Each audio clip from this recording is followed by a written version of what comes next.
আমি বুঝতে পারছি। আমি জানি যে এখানে সাংবাদিকতার ক্যারেক্টার হচ্ছে সত্য কথা বলা, রিপোর্ট সংগ্রহ করা। যারা বলে এখানে 10 থেকে 12,000 লোক হয়েছে, তাদেরকে নিশ্চয়ই আমি বলবো তাদের কি ধরনের রিপোর্টিং হয়, কার জন্য রিপোর্টিং হয়। কারণ তার নিজস্ব পত্রিকাকে সত্যিকারের যদি করল, আর যে লোকটা যেটা আজকে আমরা দেখাতে পারলাম যে জনগণের যে সমর্থন বিপুল হারে, এইটা অনেকের কাছেই মানে যেটা অনেকের কাছে সেটা হচ্ছে দুর্বিষহ, বা অনেকের কাছে সেটা ঠিক মতো লাগছে নাই যে এত এখনো বোধহয় গুনতে বাকি আছে আমার। কেন না 10 টাকা করে প্রচুর লোকে দিয়েছে, খুচরা পয়সা থেকে শুরু করে 10 টাকার পয়সা। আমার যে লোক সংখ্যা, সে লোক সংখ্যা হিসেবে আমি সবার কাছে যেতে পারি নাই। তো এখানে পরিষ্কার কথা যে আমাদের এইটা কুর্মী লেন্ডেই বলা হচ্ছে সহিস কার আমি কাজ করি নাই, আর কে আমার কাছে আসে না। এখন বোধহয় 10 জন ছিল এখানে, আনসারি ছিল, সব চলে গেল। এখন আমি সবার কাজ করি। মানুষ যাদের কোনো অসুবিধা হয় আমাকে বললেই কিন্তু আমি যতটা পারি কাজ করার চেষ্টা করি। আমি জাতের নেতা হতে পারি, কিন্তু আমি চেষ্টা করি সবাই। তা যাদের করা কথা ছিল রাজনীতির লোকের, তারা করতে পারছে না, তারা করতে পারছে নাই। আজকে আমার কাছে তারা আসছে মানুষ যে এটা করে দেন, ওইটা করে দেন। তো বন্ধু, আমরা আমাদের এই কুর্মী আন্দোলনের এবং কুর্মী সমাজের ফান্ডের ব্যাপারটা কেন বলবে? ওখানে ফান্ডের ব্যাপারটা কেন বলবে? আমাদের লক্ষ লক্ষ কুর্মী আছে, যেখানে এখানে আমাদের 1/3 যদি কুর্মী পপুলেশন হয়, তাহলে 1/3 মানে 30 লাখ লোক আছে। 10 লাখ তো 10-12 লাখ তো আমাদের কুর্মীই আছে। আর এখানে কত লোক সবাই জানে, 10-12 হাজার। কেন ওখানে 12,000 সাইকেলই ছিল, মোটর সাইকেল। আমাদেরও ইয়া ছিল, কি বলে ওটা, উপরে উপরে ঘুরে, উগুলাই পরিষ্কার বলিয়ে দেয় কত লোক আছে। 1,25,000 কত হাজার বটে অত লোক হয়েছিল, একদম নিখুঁত বলে দিয়েছে। কিন্তু এটা তো ওরা বলছে না, আমি অতদিন বলেছিলাম না। তো কি দরকার ওটা বলার যে 10-12 হাজার কাকে প্লিজ করলে তুমি? ওইটা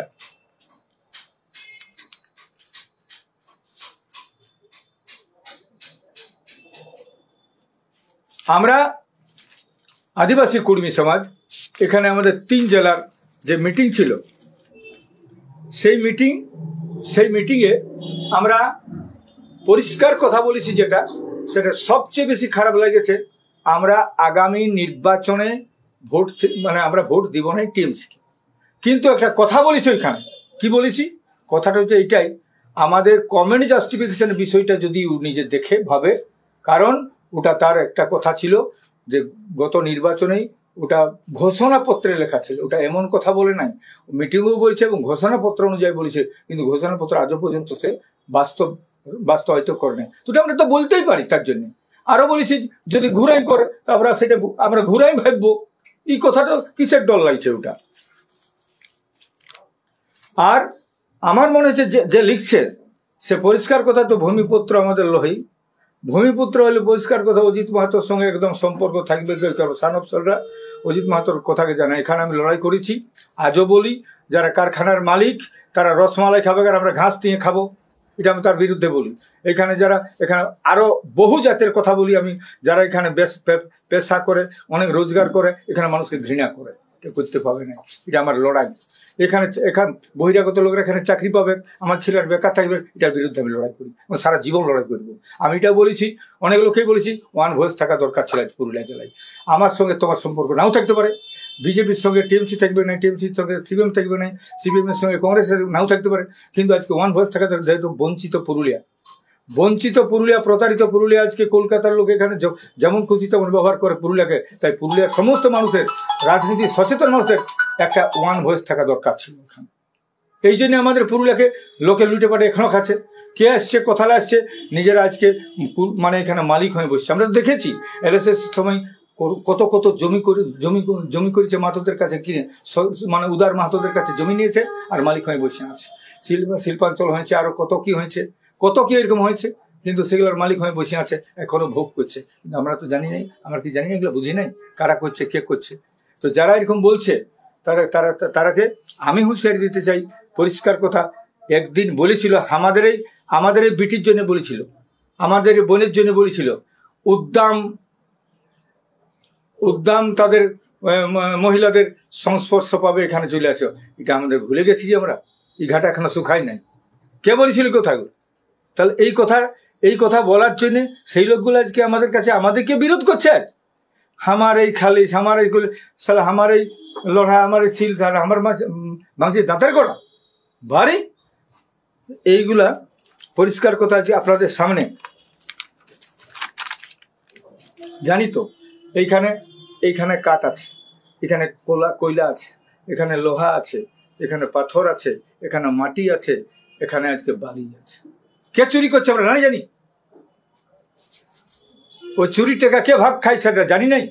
এই যে কালকেই ধরা পড়ল, এটা তো ধরা পড়িল বললেন বলে 7 দিনের চোর, তার 7 দিন ধরা পড়ে নাই, কালকে ধরা পড়িয়েছে। তাহলে এটার ভাগ কে খেত?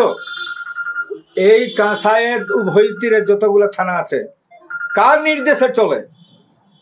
একটা কি পুলিশের দম আছে যে স্যার নিজের ইচ্ছাই করে? নিজের ইচ্ছায় কোনো করার দম নাই খো। তাহলে কে খাই? আর আমরা কে বলছি ওইটা? আমার তো পরিষ্কার কথা, চাঁদা চাওয়ার অধিকার আছে, চাঁদা চাইতে পারি, আপনি দিবেন নাই দেবেন নাও দিতে পারেন, আমি কি চাইতে পারি নাই? কুর্মীদের সংখ্যাটা জানিলেন আর টাকার হিসাব করবেন। টাকার হিসাব আরো আমাদের টাকা পাবো আমি টাকা লোকের কাছে। 1 টাকা দিলে শালা মানে অজিত মাতকে তুপিয়ে দিবে, টাকা গুনতে পারিব নাই। 2 কোটি কুর্মী আছে।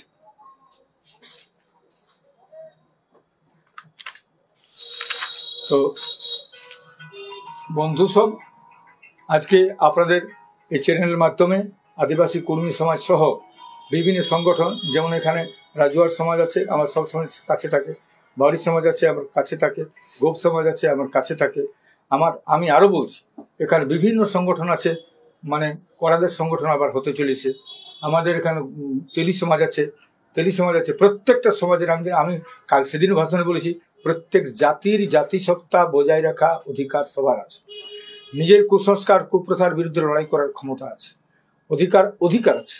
সাঁওতাল সমাজকে আমি বলেছি, আমি মুন্ডা সমাজকে বলেছি, মাহলি সমাজকে বলেছি, সবাইকে বলেছি নিজের জাতিসত্তা বজায় রাখুন। ভারতের সংবিধান তত বড় সুদৃঢ় এবং আরো বেশি মজবুত হবে যখন প্রত্যেকটা জাতি তাদের জাতিসত্তা রক্ষা করতে পারবে।